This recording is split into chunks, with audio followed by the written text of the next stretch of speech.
As we do every January in our podcasting oeuvre, this year we're doing New Year's resolutions. So we each pick two. My New Year's resolution this year, we're busy, right? We do a lot of podcasting. I write. I have a job. I try to be a husband. I try to be a father. We run Misfit Parade, right? Lots of stuff going on all the time. For one of my resolutions this year, I really want to try to block out time and protect time that is just for my family, right?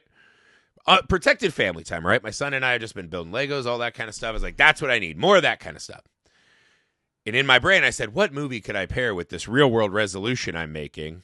The answer became obvious, Basket Case, right? The story of Dwayne and Belial, brothers running through New York City, kind of therapeutically murdering through their dark and troubled past. Alex, had you ever seen Basket Case, and what were your opening thoughts on the film? I'd seen parts of Basket Case, never the whole film.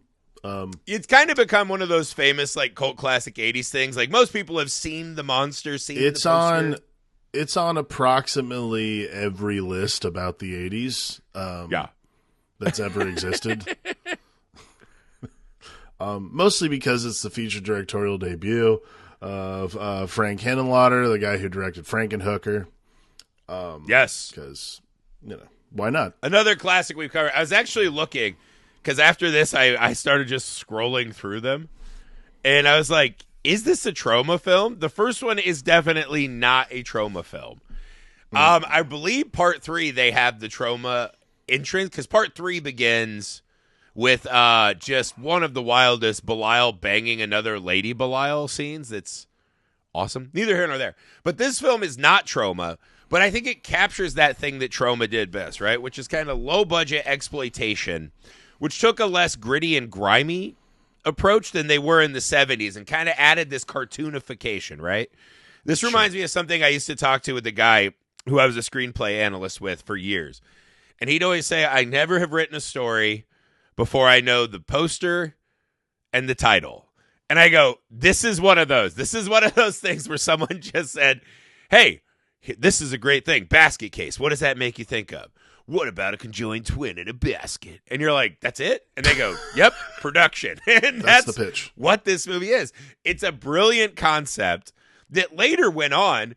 You cannot say this movie slithered on its fucking belly, nuts, whatever the bottom of Belial is, so that Malignant could run. When Malignant came out, and I was like, oh my God, I've never seen anything like that. That was crazy. And I was like, it's Basket Case with karate. Like, this is a great concept that just maybe was not delivered as well as it could have been. But I do think it still has held up really well, considering the low budgetness of it. I mean, in 1982, in the heat of New York being real New Yorky, I think this is probably about as good you a don't movie. like the Carl from Aqua Teen Hunger Force running up and down yelling at everyone? Hey, yo! No. I have a real deep respect for movies that were made in New York between like 1975 and 1984 because like New York fucking sucked from like a like basic safety and health standard.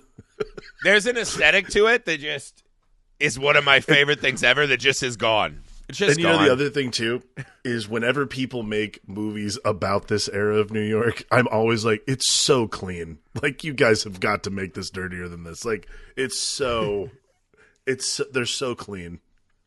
Yeah, I don't know that this one has that problem at all. This is a real down in the muck kind of a flick.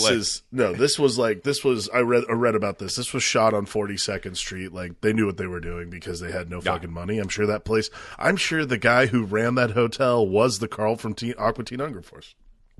Yeah. Hey, yo! I think as far as the basic pornification of movies in the 1980s, which is low lighting,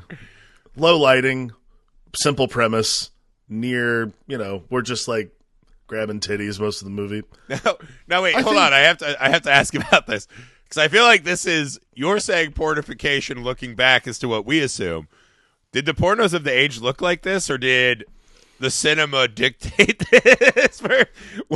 Was porno the cinemification? tomato. You know, I mean, you know what's weird? I don't think I've seen enough classic nudies to know the answer. We're talking real chicken or the egg here, I think. But I think, you know, as far as Basket Case goes, it's, you know, like, here's my thing. It's a very simple movie, not a lot of meat on the bones. What's cool about it, though, and this is the thing that I think is really fascinating, is it's one of those movies that has had this like retrospective conversation, which is fun, is that a lot of people are like, this happens a lot with movies that have like no, like really simple premise and like bad acting, really, you know, like a lot of that stuff is there's this like retrospective consideration for it being like, oh, it's really about misogyny in the 19s. Like, hey, it's fine if you want to get into this conversation, but just be aware we're talking what are about they a movie. Doing? Is this like they're saying it's like a Will Byers scenario? What's the metaphor? I'm saying in general. I'm not saying this one's about misogyny at all. What I'm saying is, it's one of those movies that has like such like.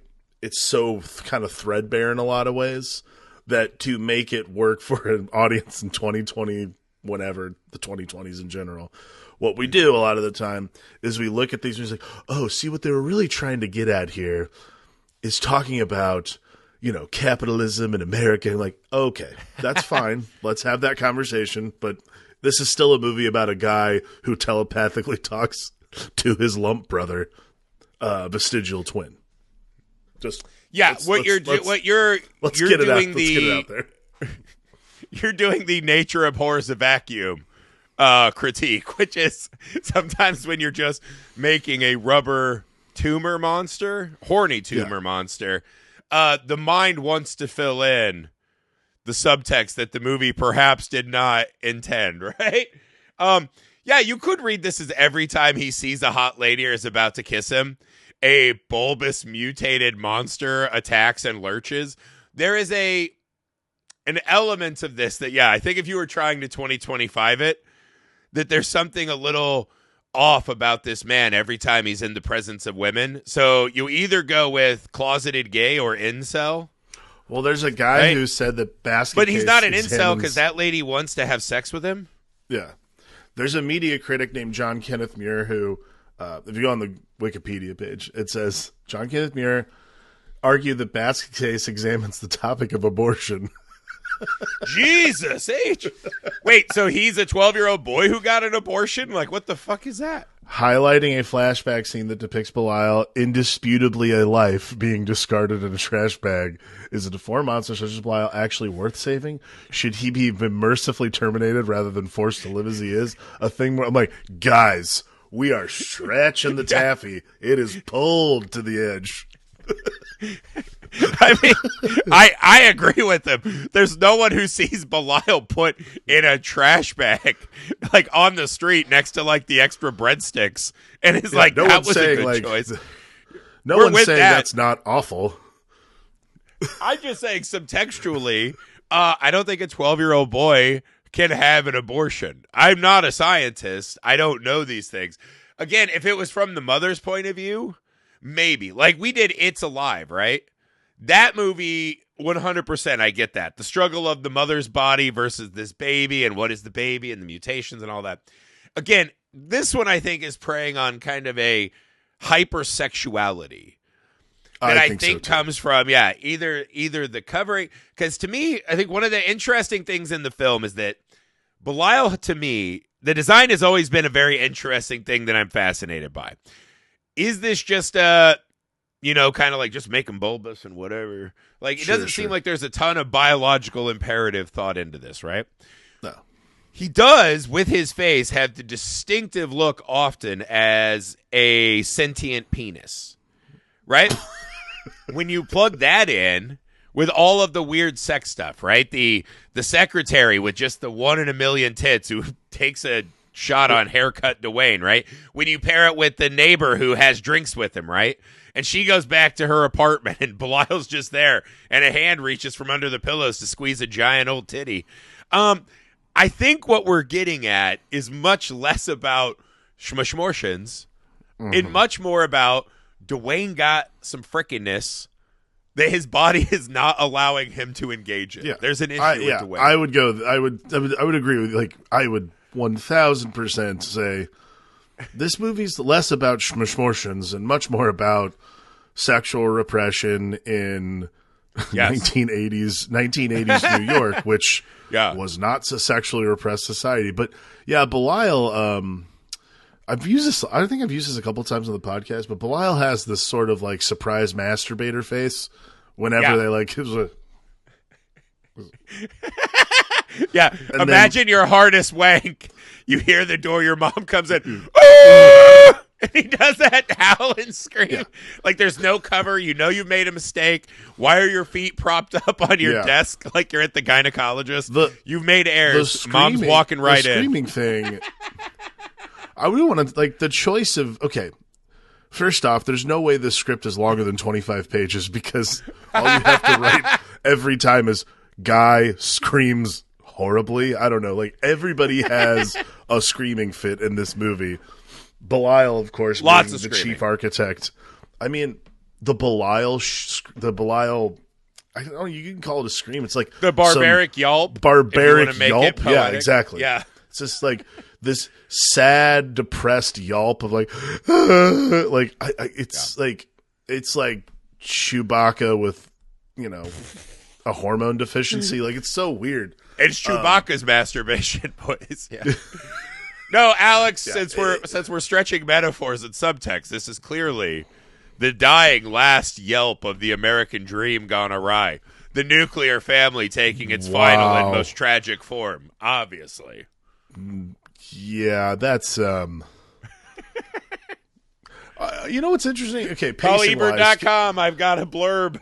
You know what's interesting though, pacing-wise? I will say, like, to like chunk out the middle of your movie for a flashback. You're just the like, way you said it, chunked out. This is the most chunked out scene I've ever seen in a movie. Like, you're just like, why does this matter? Why? You're like, and then like, okay, let's shoot this huge flashback. Like, here, it's that. Well, so let's do this. It's a really weird thing. It is weird because we save Belial. Like, we kind of hint at there's something in the basket. He kills a jerker offer at a porno theater. He kills a couple other people, right, that he comes in contact with. We're like, something's off with this basket. It has like the world's flimsiest padlock on it, and that just works. Yeah, something's get off, kicked right? off. Yeah. He goes to see this doctor, and this doctor who looks exactly like an adult film doctor is like, hey, we did that thing a while ago. We removed these two people. He's got a scar on his right side. Again, I think this is one of those two. Our media diet's very saturated now with bizarre things this, that it's hard to go back and imagine, like, at the time, how many people were on Conjoined Twin. All I could think about is that X-Files episode I used to watch religiously when I was a kid, where it's this exact movie where the creature's leaving his host because he's an alcoholic who's dying, a cirrhosis of the liver. So the guy's trying to chew into other people's bodies to find a new host, and he's accidentally killing all the carnival people. So I was kind of on this, you know, immediately the first time I had seen it because of X-Files. But without that, how many people got there? How many people, when we finally do the Belial reveal where he's like, go get the notebook. The doctor has the notebook. This has all been your idea. I follow your ideas. And he's kind of talking. You're like, what the hell is happening? There's a voice in his head. Who's that voice? When Belial's just stuck there like so much gum under a high school desk. And the doctor, and the attack happens. I do think we undervalue what that must have been like for audiences that found this right in the heat of 1981. Just how fucking weird and bizarre images like that would have been for the time. Now I feel like, especially in this era of Shudder, Screambox, all Bloody Disgusting, we get these kind of self-referential, like weird to be weird ideas all the time. I bet this was quite an experience when it dropped. Yeah, I'd imagine sitting there in I think probably a porn theater probably was a fascinating experience because there's no way. You think people had to go see this in the Stickies? That's what I called them. You think they had to go see this in the Stickies? This wasn't in a normal Cineplex? There was a theater, you remember it too. There was a theater up off Sunset called the Sunset 6 that I saw. Like, they'd show like pretty. It wasn't like as desperate as the silent movie theater, but the Sunset Six was in this like shopping center, and that was where I saw like Dedication and a couple of like indies that like no one else saw. But when I walked in the first time, I was like, this definitely in like the 80s showed porn, like 1000%. It was a sticky place. Yeah. It's a sticky. Yeah. Like there's, I John think Krasinski, don't steal that from us. I think when audiences sat down for this and saw that scene, they were probably, this was not the film I expected. Like there's veritable, again, there's just so much. The scenes with the dialogue, you could do this movie without dialogue. I will say, like, this is the one thing with the dialogue.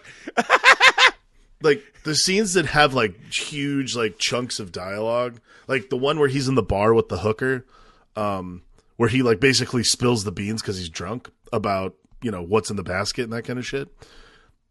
I was like, I don't need this scene at all. Like, you could just have no audio here, and I'd probably get No. Like, you didn't want that scene. But mayhaps you needed it. You don't need it. Like, again, I think this is kind of the secret. This is the secret sauce, gross, for this movie in general. Is there is dialogue, completely unnecessary. Like you could do this as a silent film with the just screaming and probably be completely fine. I do think that there's enough. Like, it's not even visual stuff because, like, look. For 1982, hand puppets and stop motion for Belial, that's pretty good. Like stop you weren't going to get much. That was rad when he starts mangling the room. Yeah, you weren't going to get much better than that. Like when he throws the cabinet, love that. Also, I was like, dude, chill. Your boy's just out there getting a little makeout. Like he wasn't even titty squeezing yet. He's at the Statue of Liberty, maybe the least sexy place on planet Earth. He's getting sexiest place? No, unless you're a giant, there's nothing there for you. And he's just getting a tiny little Maybe he's a smooch. patriot, dude. Come on. If you're a patriot, you don't fucking dick down the Statue of Liberty. What the hell? That's like an insurrectionist.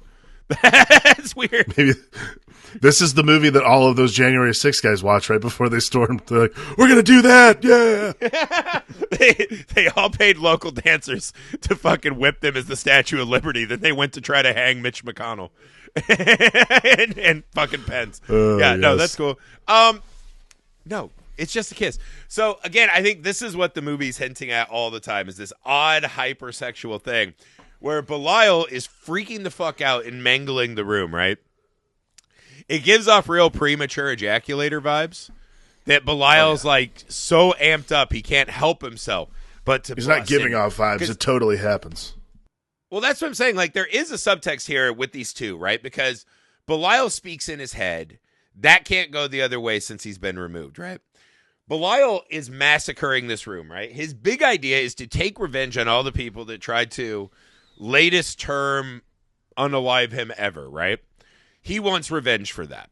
Why would he risk mangling the room, grabbing the titty next door, if his plan is to get revenge? There is a thing that anytime a woman comes close and touches this guy, Belial freaks the fuck out in very uncool ways. This comes to the fore when the girl's like, oh, they killed my pencil mustache boyfriend, or doctor, I can't take it, I need to be with someone. They start kind of kissing on the bed, right? A lot of tongue stuff going on. Mm-hmm. And she goes, take me, Dwayne, take me. And you hear, Belial pops out of the basket. So his plan is to wrap her in a fucking blanket and throw her out. I was like, oh my God, he's going to feed her to Belial. No, he saves her, but puts a blanket on her head so she can't see the thing, right? Right. She's pounding on Aqua Teen Hunger Force like, God damn it, not again. She fucking leaves, right? She goes back to her nice apartment. Mm-hmm. Dwayne has visions of running naked, right? Full bush naked through the streets of New York. All of a sudden, he sees the girl, right? There's like a camera, floating camera, mixed with his streaking, where he sees the girl. We pull the sheets back to just reveal like a 1 in a million rack, like one of the greatest old-timey movie racks ever, right? And you're like, all right, this is kind of like a classic wet dream. His brother's always cock-blocking him. Of course, he's backed up. This makes sense, right? Then the camera starts doing this rocking motion from down below. You're like, all right, where's that? Where's that? where's that camera? Why is it doing that move? And he just, no. Dwayne wakes up from his sweaty, streaking dreams. The girl wakes up. Yeah, Belial is humping, finging. We don't know. It's mounding. Hard to tell. It's mounting for sure. Mounding. With a oh, D. Jesus. Okay. All right, that changes things. But he's on top of this girl. Dwayne runs and gets him, puts him back in the basket. There's blood everywhere. Right? Like, where's that blood coming from? They don't see that he has a dong. We know he has comically huge hands. This could be a Kevin Smith. You know what I mean? We don't know what happened. But he says, every time I like a girl, this happens, right? That's kind of the paraphrasing that Dwayne does. He goes back and he just goes, why? If I ever see you out of that basket again, I'll kill you. Like, he cannot take it. He hints at that Belial's done this many times. Yeah. And again, I think that's why this movie, if you're going back and trying to add the modern, what commentary is this making? I think it's about the very unhealthy relationship that this man has with sex, that perhaps his father, who after his mother had a baby, he's like, you beast, I hate you, you dog, look at what you birthed. Maybe this guy just can't get it on in a normal way. Maybe there is destruction and carnage, and every time you bust a load, that could birth another monster like you and your brother. I think the underwriting text that this movie is writing like a fucking cheap mall pony is sex. That's all there is in this movie. Yeah, that's fine. I mean, by the way, that's fine. Like, I don't have a problem with that at all. That's movies. Like, love and sex. Those are the things, like, you know, sex and death, like, you know. The human condition, yes. That's the human condition. Like, you know, Eros and Thanatos, like, or whatever it is. Like, there's Thanos. There's nothing. No. Thanos is that.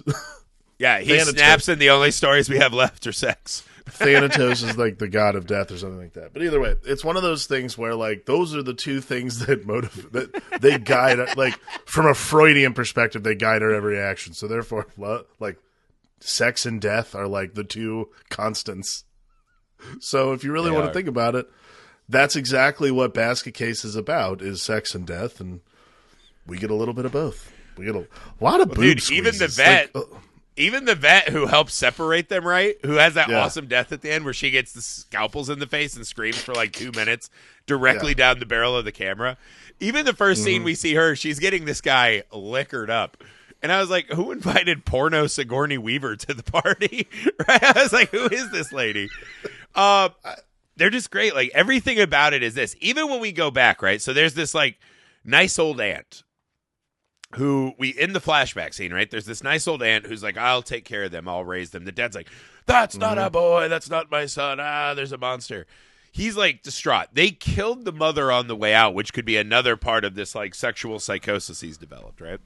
So the mom dies, right? Obviously. Right. This could again be part of the, you know, trauma of his sexual experience, right? I had to, you know, mom had to push us out. That's not safe. Mom's gone. Oopsie. Dad wants them gone. This aunt is the saving grace who takes care of them. By the time they're 12 years old, they made it 12 years on this earth. The aunt finally, mercifully, is like, I got to go to bingo night. I got to go to Boca with Uncle June, whatever the fuck she's doing, right? The dad's like, now's the time. He's got a fucking 2 doctors and a vet who are ready to spring the trap. And we watch them cut these two apart, right? Again, Belial's found in a trash bag. The boy wakes up. He's got the bandages. He gets Belial back. The dad is immediately like tricked into coming to the basement. He's killed by the world's largest table saw with no guards on it whatsoever. Love it. Love it. Awesome. He's cut in half like the boys were cut in half. They were severed, right? Yeah.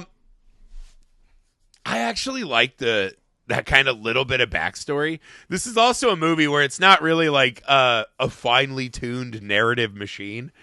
So some movies, it really bothers me when they do these kind of interludes and go back. Basket Case is one of those. You're like, all I need is more basket.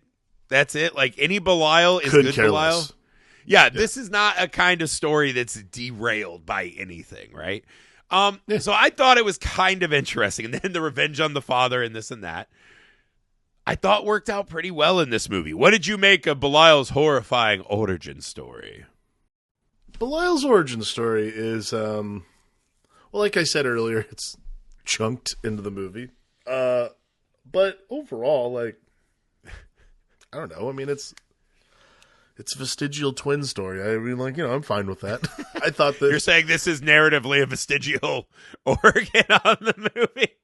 I mean, I think it's interesting because, like, the setup you're waiting for is a little more, I think, like religious overtones because of the ant, and then also the name Belial is, I think it's another name for devil in Hebrew, maybe. I can't remember, but I know that is a biblical name.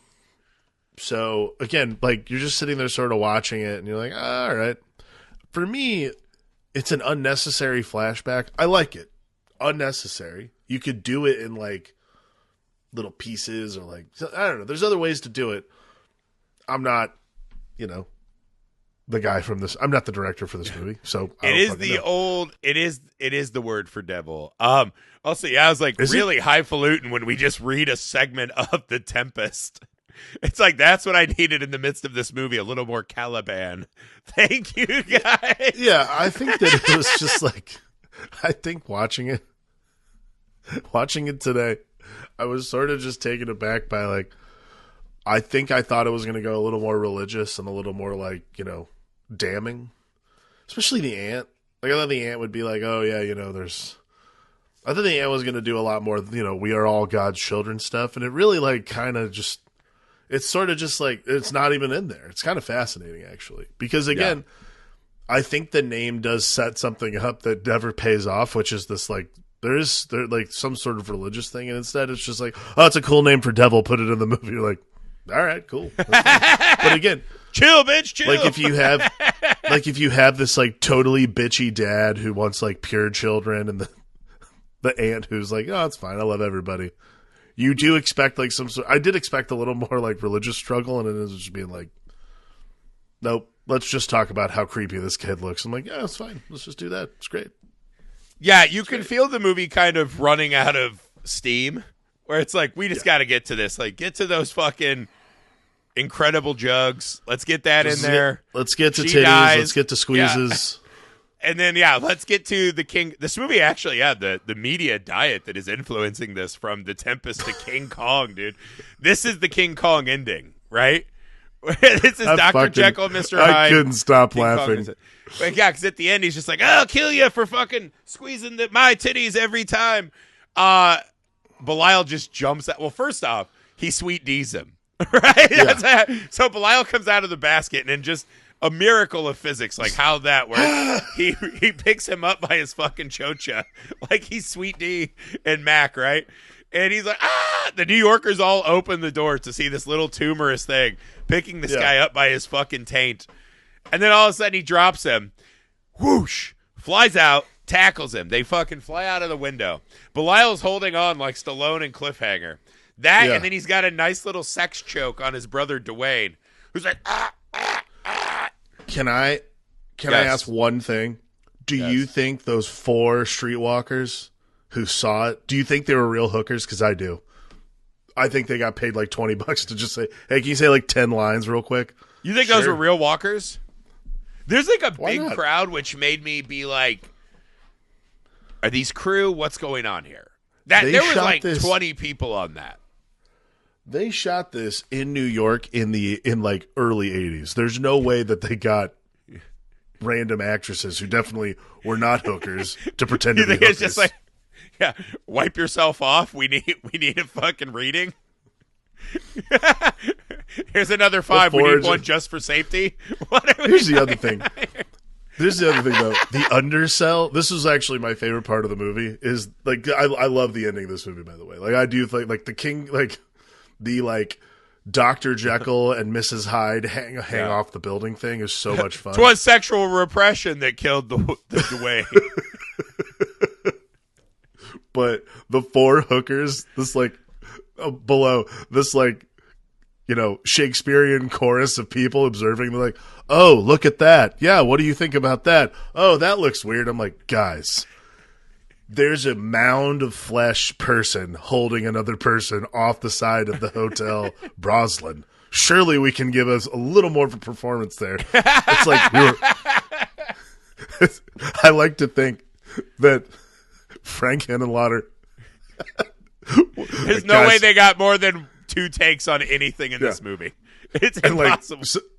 Like the AD walked up like, "Hey, that read sucked. Can they do it again?" It's like, "Are you kidding me? We are out of film. We have like 20 feet left. We have to finish this fucker." Yeah. Like, there's no. This lady's got to be done filming. She's got a line wrapping around the corner. These guys got to get service. This is unbelievable. I couldn't stop laughing, great. dude. It just was great. That. And then when they fell and the fucking little blood coming out of Belial, it was great. Then the credits just roll over. You're like, that's a fun image. From the moment this movie starts, it's a doctor kind of looking around the harshly lit trees. He's scared. He's trying to make a phone call. He gets scraped up by a monster. We see these big ass, like Ninja Turtle hands, whatever. That's it. The movie just dives into weirdness, right? And weird sexual repressions. And Dwayne is not a strong actor, but he's bizarre. He's making choices, right? You find some world-class hot lady, right? You find all these weird doctors, porno Sigourney Weaver. We get a whole backstory, a wild high concept premise about separated psychic twins in 1981. You're like, this movie just over delivers every single thing you thought it would be when it was just the monster jumping out of the basket. This movie fills that basket all the way to the brim. And I think that's why, and again, so they survive. They're on the run, right, in the sequel. Where they find this is the sequel now? I think they call it like a freak motel, right?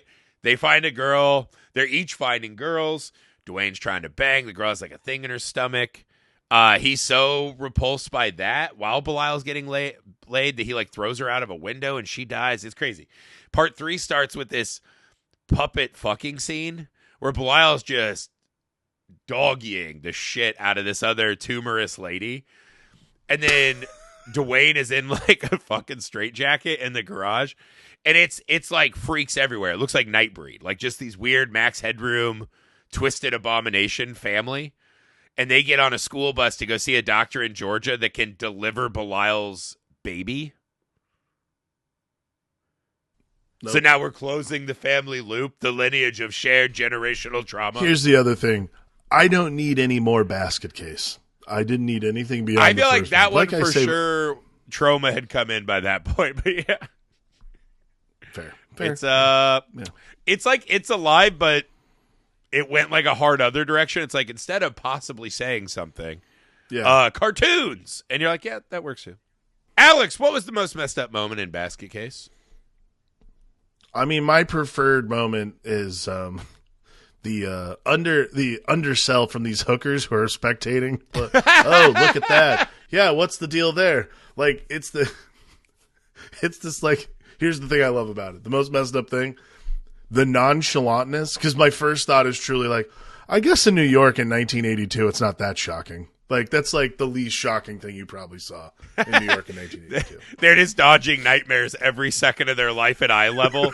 So they look up and see a tumorous ball sack killing his brother, and they're like, Wednesday. Yeah, exactly. Wednesday. They're just like, you know what? Not the weirdest Wednesday night I've had. If that happened on a Saturday, they're like, I don't even have time to look up for a second. I got shit to do. If I had to pick the most messed up moment, I think... So we get this flashback scene where it's so hard because Belial gets separated, him and his brother. That's intense, period. I think the brother waking up post-surgery that he didn't ask for is they're just injecting the shit out of Belial. Yeah. And his brother's calling to him, help me. Which we can't hear. That's the voice I hear in my head. It's like the Vincent Price fight. Help me. And he goes and just finds his brother in a trash bag in the alley. They didn't even make sure he was dead. They just removed this giant tumorous brother off of him, and they're like, we'll just put Krang in a bag in the alley. Was a wild decision. That's one of those things you do when you're like, I'm not worried about the second chapter of this story. I'm just going to put him in a hefty. And yeah, he came back and got him. He came back. We go all the way from that to the phantom thrusting cam. That's all because of these doctors. They didn't do their job. They did not do their job. That's it I'll for take Basket it. Case. I hope you've enjoyed it as much as we have. I hope, like me, you make a New Year's resolution to spend more quality time with your family. I hope it ends better than this. So we'll see you next week with another New Year's resolution movie. We have a really fun schedule this month. We're working on cleaning up the Patreon. Go over to the Messed Up Movies Podcast Patreon page. So much fun things in store over there. Make sure you go to Indiegogo, type in Mr. Cream Jeans. You can get the perk where you join this pod and help us get our movie out to the world. Also, make sure you find Misfit Parade on YouTube, TikTok, Instagram, all the places. We'll see you